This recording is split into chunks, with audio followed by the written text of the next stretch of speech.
I think we're live. Good morning. Good morning. How are you this morning? I'm really excited.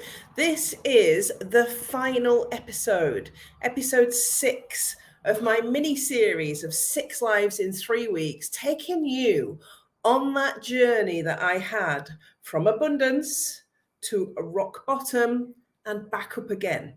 It's a massive story and a massive journey, so I've had to break it into 6 lives. And today, I'm going to talk to you all about manifesting your biggest vision, because that's kind of the end game of my story and where I am now. So, over the last 5 episodes, I have taken you on a journey, and I want to finish that journey today. And that's the important thing when you're watching any sort of mini series, isn't it? So, for those of you that are watching for the first time and don't know me, I am, guess who? Mandy Nicholson, and I am the Creative Genius Consultant. I'm an artist and I'm an author, and I help creative women to launch, grow, and scale their businesses and make more money. And I do that through my Creative Mastermind program. And next week on Monday, my 5-day challenge starts. And I'm going to talk to you a little bit about that today, because that's part and parcel of this end journey. So, this series started where I had gone from having it all, having a 6-figure salary, having it all, to losing it all.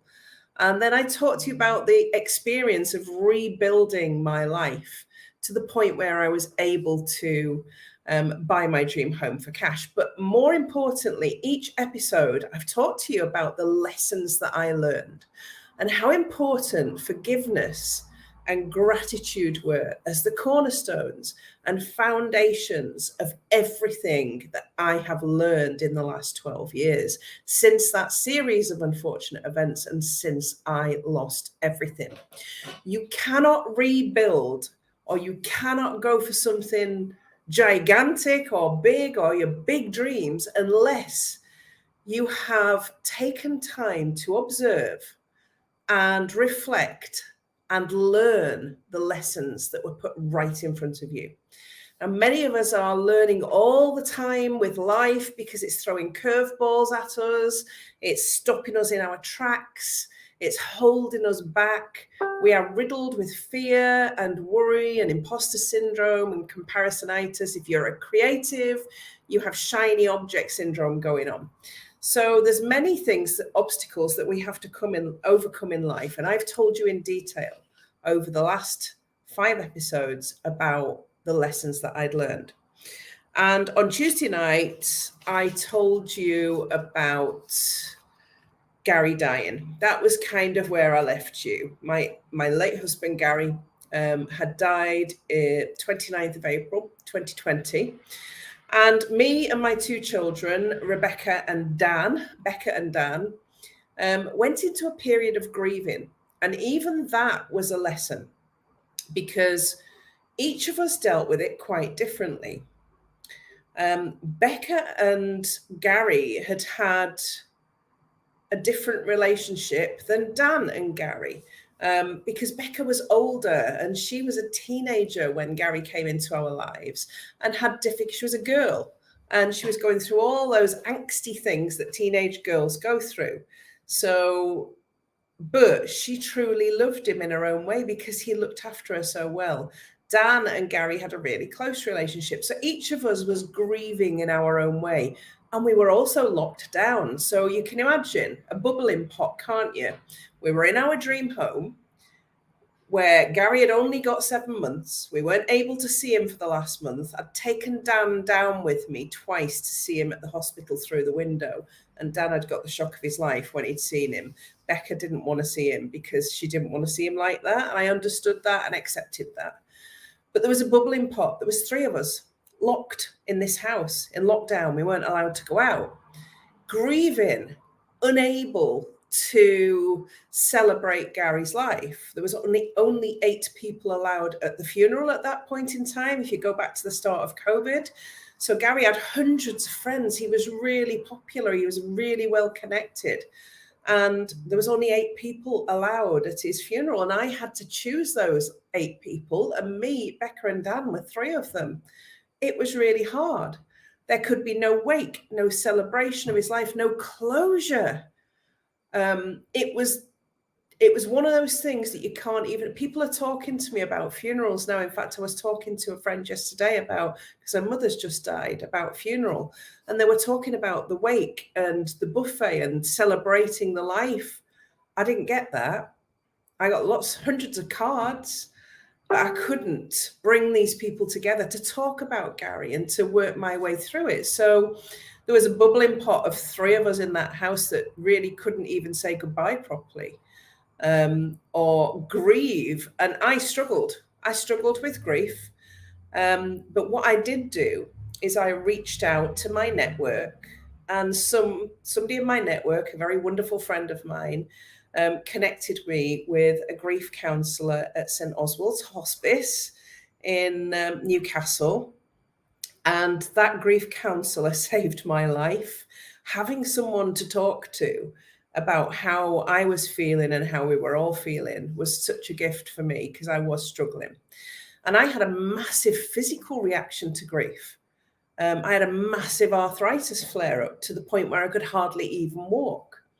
So grief, I had never experienced at that level before, even though I'd lost my dad along the way and experienced grief.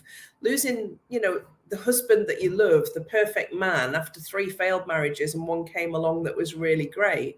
Losing that person was really hard. So the physical, so I had arthritis flare up, I was grieving, we were trapped in the house in COVID, I was still trying to run my business and keep things going. There was problems. I had problems with the team that was working with me at the time, and ended up having to get rid of one of the key people, which caused lots of other problems. And so I didn't need it while I was grieving this, but these things happen. And this is what the message that I want to get. These things happen, and you have to be strong enough to be able to forgive and let go and find gratitude in what you still have. And what the biggest gratitude that I found was that Gary had taught me how to truly live. So one of the things that kept me going was not only the grief counsellor, but my ability to have a big vision. So as you know, I'd put a castle on my vision board when we moved into the dream home, because I was in the what next stage. And that castle was Brecon Castle. Okay, so Brecon Castle near Dundee, in Scotland. It was £3 million. I'd calculated how much I needed to actually buy that castle and survive. So I needed to be able to buy it at £3 million. And then there would be £600,000 of additional tax to pay. And then obviously solicitors' fees and moving fees, and estate agents' fees, and living expenses for a year, and furnishing a castle. You're looking at £6 million. So that didn't faze me. I put a £6 million goal together with an action plan. How long would it take me to get to that level? So I looked at how many women I'd have to serve and how many books I'd have to sell. And I put a really detailed action plan together. And I had a great big vision board in my office with a 6-foot mind map with everything on that I needed to do to get there. And that is how I created my focus for my castle and helped myself and my kids navigate our way through that grieving period, which was all of 2020. In fact, we had pizza on Christmas Day that year. We didn't do Christmas dinner because none of us could sit at the table because Gary wasn't there. There was lots of things that were really difficult in that year, but the vision stayed strong. This 6-foot mind map on my office wall and the picture of Brecon Castle, not any castle, a castle, with the figures calculated and the action plan behind it. That's what kept me going. So once we'd got through Christmas, I then was starting to think, how am I going to manifest? How am I really, really going to manifest this? I've got to take big action if I'm going to get anywhere near. I knew it was a 10-year plan. I kind of thought it's a 10-year plan for me to get to this castle. because I want to serve more women. I want to bring women from all over the world into this Scottish castle, and I want them to spend a week with me, and I want to do this massive creative retreat that changes their lives. That was the goal. So the vision was big, a castle, but the mission was big too. The mission of changing lives exponentially for these creative women, because I knew I could do it. Gary had given me the confidence. I'd stepped into my power. I knew I could do it.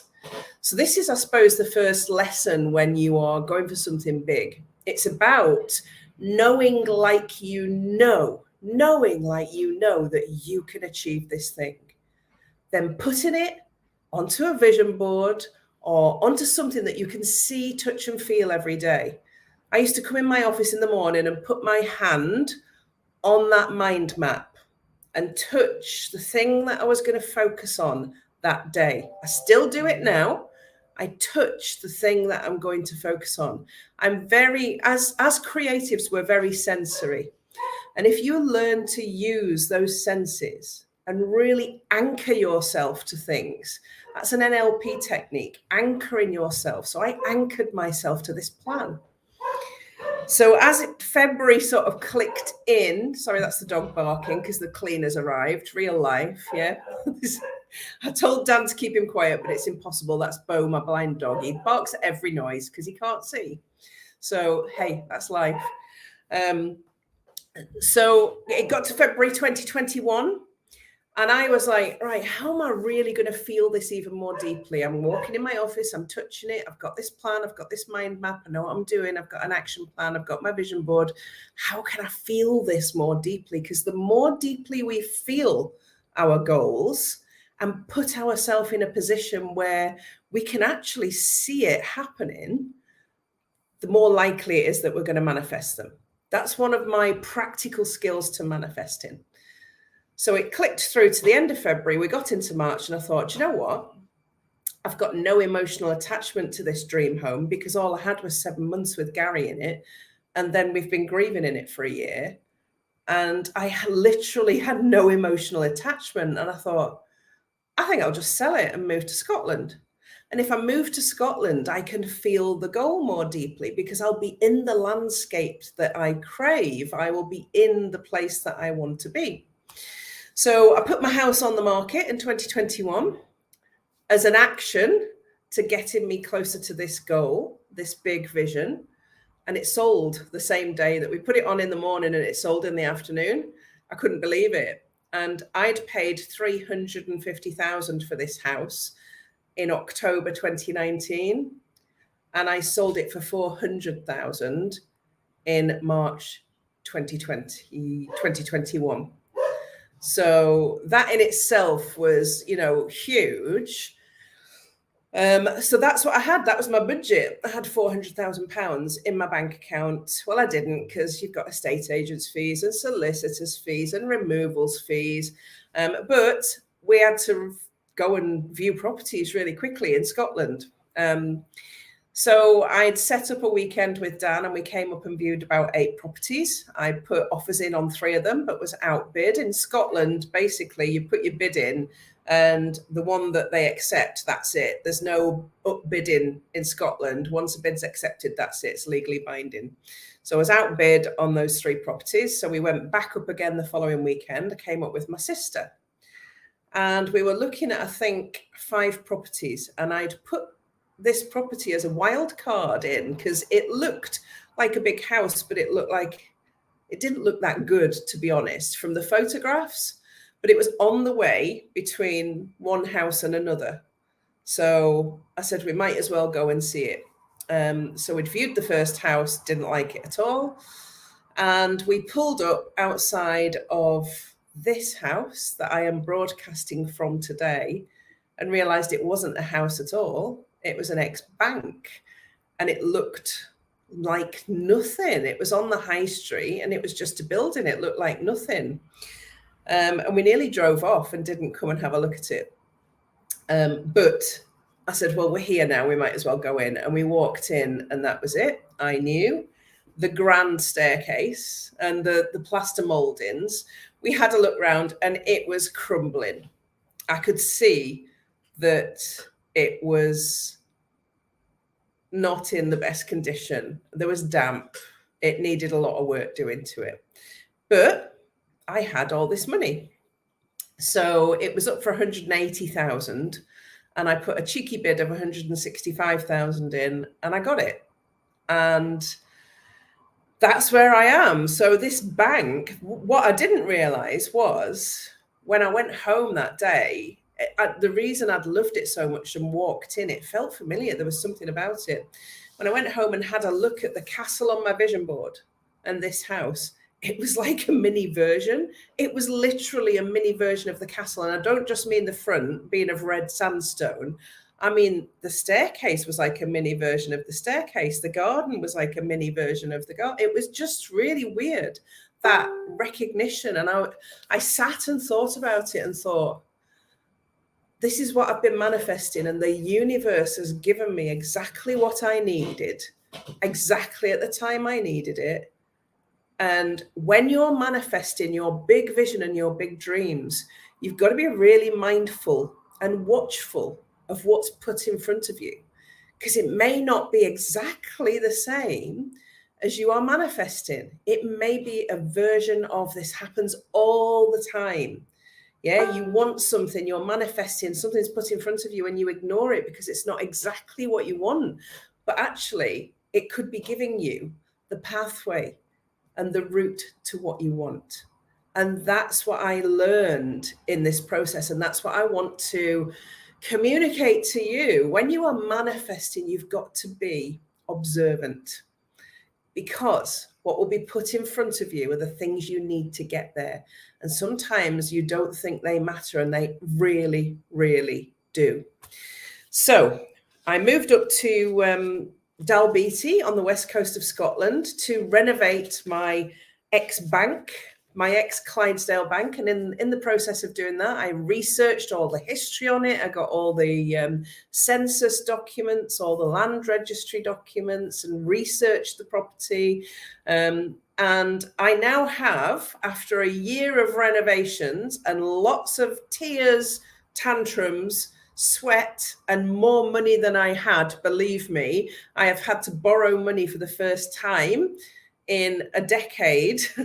And that terrifies me to finish this project off, because we really underestimated how much needed doing to it. It's had a whole new roof, which was, £25,000 more than the original quote. The electrics were £20,000 more than the original quote. It's been like that with everything. So it got to the point of completely ridiculous, but I had to finish it. You couldn't walk away halfway through. So I've done it. And that's where I am right now. I have got a mini castle, and I can run creative retreats for women from around the world in my art themed rooms, my Van Gogh, Monet and Picasso rooms. I've already done retreats through March for 9 women, which was amazing. They got so much out of them. And I do luxury bed and breakfast. So my portfolio of work. Now, if you think, I want you to think here, I'm talking about how to manifest your biggest dreams. And I want to put this in perspective for you. This is what this series has been all about.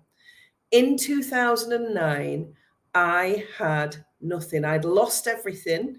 I was at rock bottom. I was living in a council house. I had £30 in my bank account. I had a clapped out old Suzuki Swift car, and I was a single mum. Okay.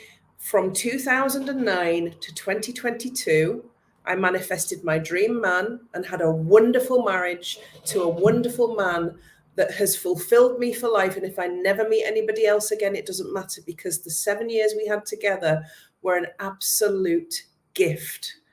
And the fact that I lost him was just part of the journey and part of the lesson.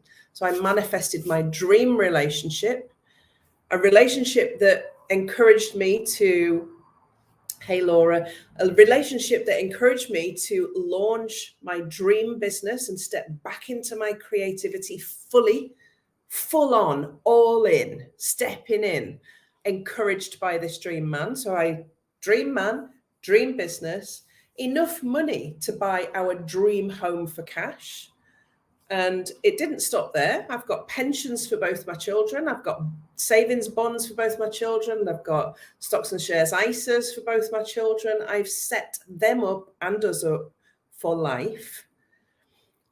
And then I manifested my castle. Along the way, I've published my first book and have the second book in motion. I've just published my art journal. I've been in major press coverage. Even this year, I've just been in Spirit and Destiny magazine. I'm going into Prima magazine. I'm on Fox TV in Miami in September.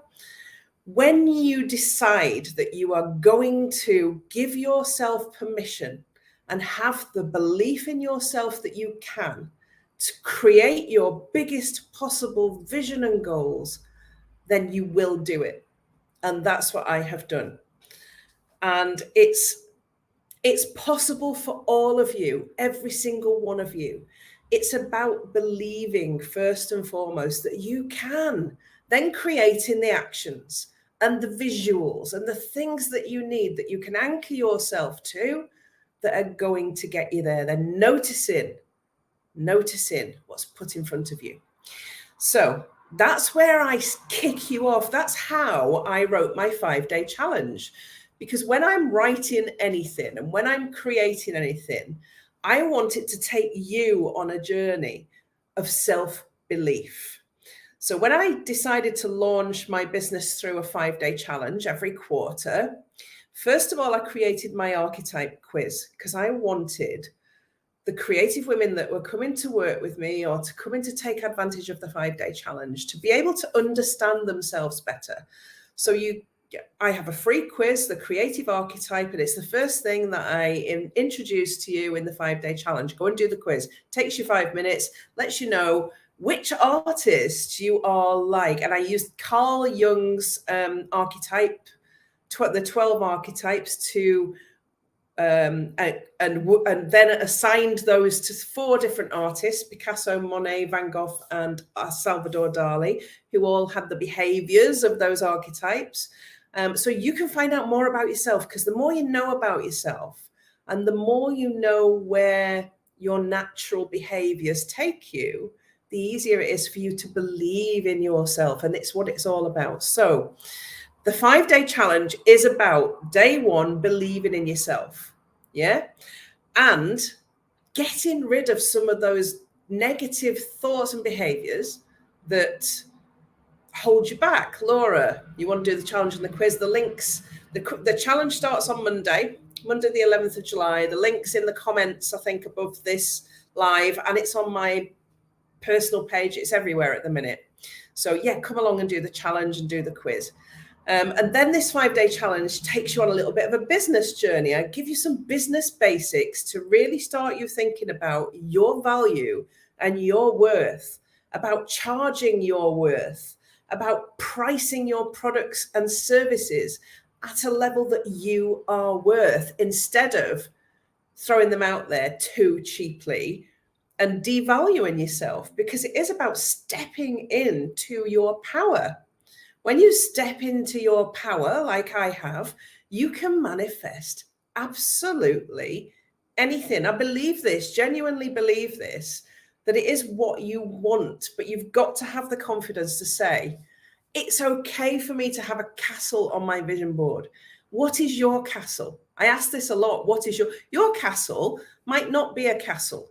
Your castle might be the perfect relationship. Your castle might be a business that's bringing you in £2,000 a month. That might be your big goal. It doesn't have to be as big as a castle. I use it as a metaphor now, because I am known as the castle lady on social media, anybody who comes across me. So I always ask this, what is your castle? Because what's important to you is very different to what's important to me. And actually, I may never end up in that castle. And I don't actually believe I need to now. This mini version that I've got has challenged me in a big way.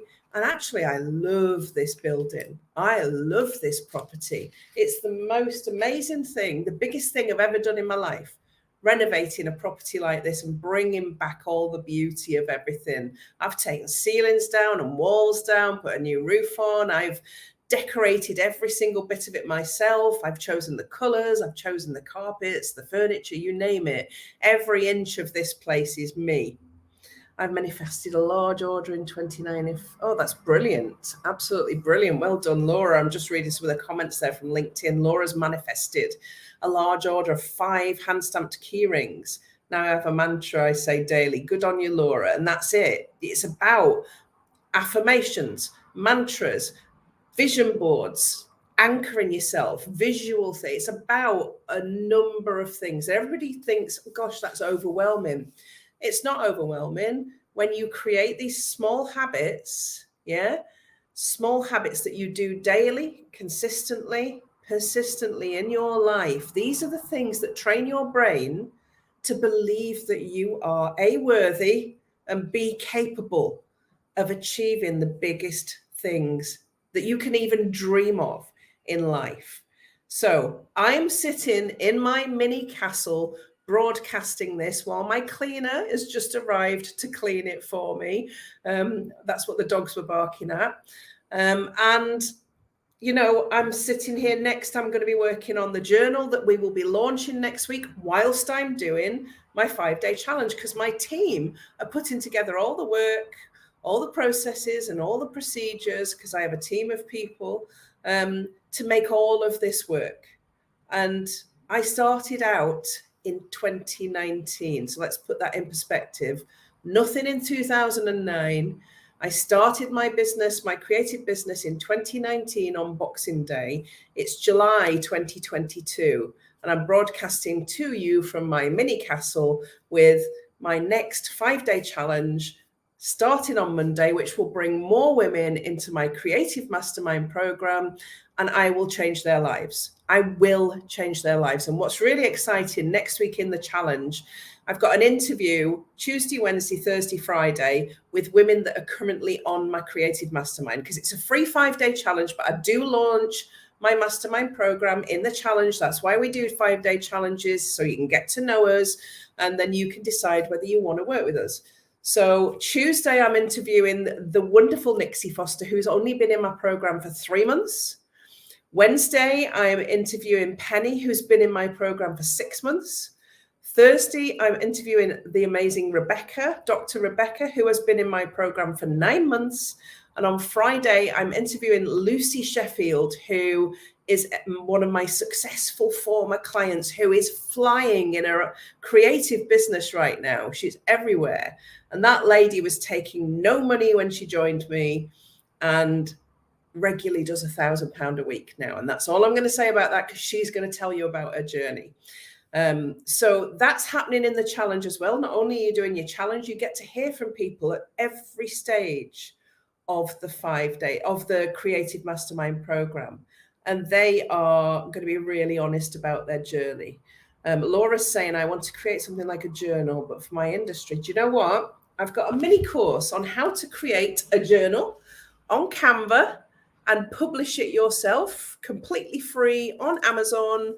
That's my journal, my art journal. That's me. I'm actually filling it in at the minute and colouring it in and completing it and filming it for the launch next week. You could do that in a day. You could be published in a couple of days. I've got a mini course on that, and it's half price at the moment. So yes, you should, and I teach that. That's part of my creative mastermind, and I've extracted it from the creative mastermind and actually put a mini course together and done a journal.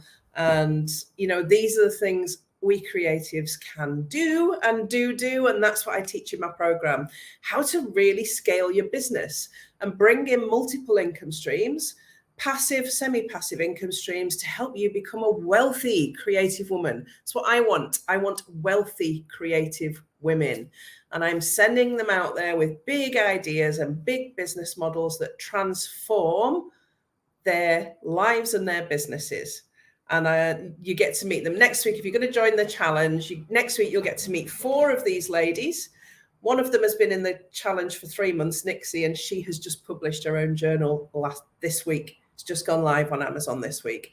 And that's only step 1 of her business plan. So There you go. And that's why I wanted to leave this episode till last and talk to you about, I've talked to you about a lot of loss over the last 12 years in my life. I've lost everything, every penny. I've been bankrupt. I've lost my dad.